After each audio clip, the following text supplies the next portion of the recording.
વડોદરા શહેરના લોકોને ખબર હોવી જોઈએ કે એ લોકો ડૂબ્યા, એ લોકોને પાણી ના મળ્યું, એ લોકોને જમવાનું ના મળ્યું, એ લોકોનું રેસ્ક્યુ ના થયું, કેમ ના થયું. કેટલી બોટ તમે વડોદરામાં ફરતી જોઈ.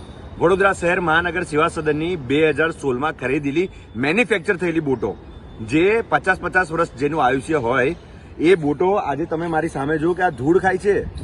અહીંયા 10-15 અહીંયા છે, 15-20 આ બાજુ જુઓ, આ બાજુ બીજી 5-10 છે. આ બધી બોટો હજુ આ બાજુ બોટો પડી છે.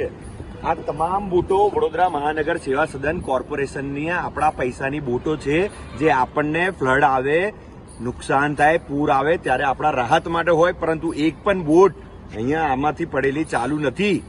તમામ બોટના સ્પેર પાર્ટ નીકળી ગયા છે, કાઢી લીધા છે.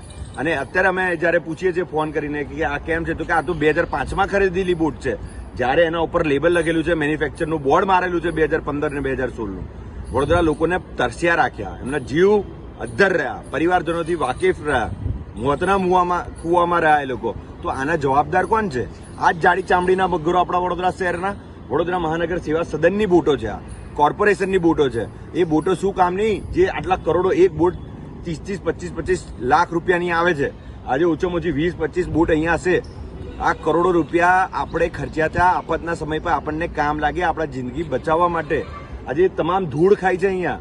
તો આ કોની જવાબદારી? આ કયા ભ્રષ્ટ નેતાઓ છે? ભાજપ કેમ બોલતું નથી? ધારાસભ્યોને કહું છું, તમારા તાકાત હોય, મર્દાનગી હોય તો પૂછો આ કે કઈ રીતે થયું, એક્શન લો. Fire officer Parth Brahmbhatt phone કોઈને નહોતો ઉચકતા. મેં 50 ફોન કર્યા, મારા એક પણ ફોન નથી ઉચકતા. એમના ચેલાઓ પણ મારા ફોન નહોતા. કોઈ ફાયર બ્રિગેડ વાળા અમારા ફોન કાલે નહીં ઉચક્યા.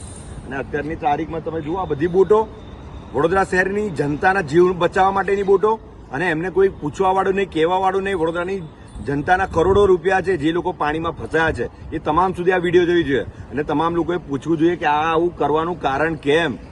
એક બોટ ફરતી હતી કોર્પોરેશનની, બાકી બધી બોટો અહીંયા સોફાના ગાંઠિયા બરાબર અહીંયા કેમ મૂકી રાખી છે? આફતના સમય પર જો તમે વડોદરા શહેરની જનતાના જીવ ના બચાવી શકતા હોય તો તમારે રાજીનામું આપી દેવા પડે. આ બધી બોટો ચાલુ છે, આ બધી બોટો અહીંયા પડેલી છે.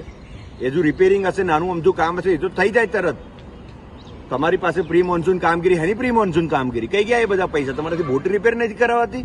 આ 24-25 બોટ અહીંયા પડેલી છે. અમને બોટ માટે અમે તમને કહેતા હતા કે અમને એક બોટ આપો, અમે લોકો પાસે ખાવાનું પહોંચાડીએ, પાણી પહોંચાડીએ. 3-3 દિવસથી બાળકો, મહિલાઓ, વૃદ્ધો, પ્રેગ્નેન્ટ મહિલાઓ, હોસ્પિટલનો આખો સ્ટાફ લાઇટ વગર, ઓક્સિજન વગર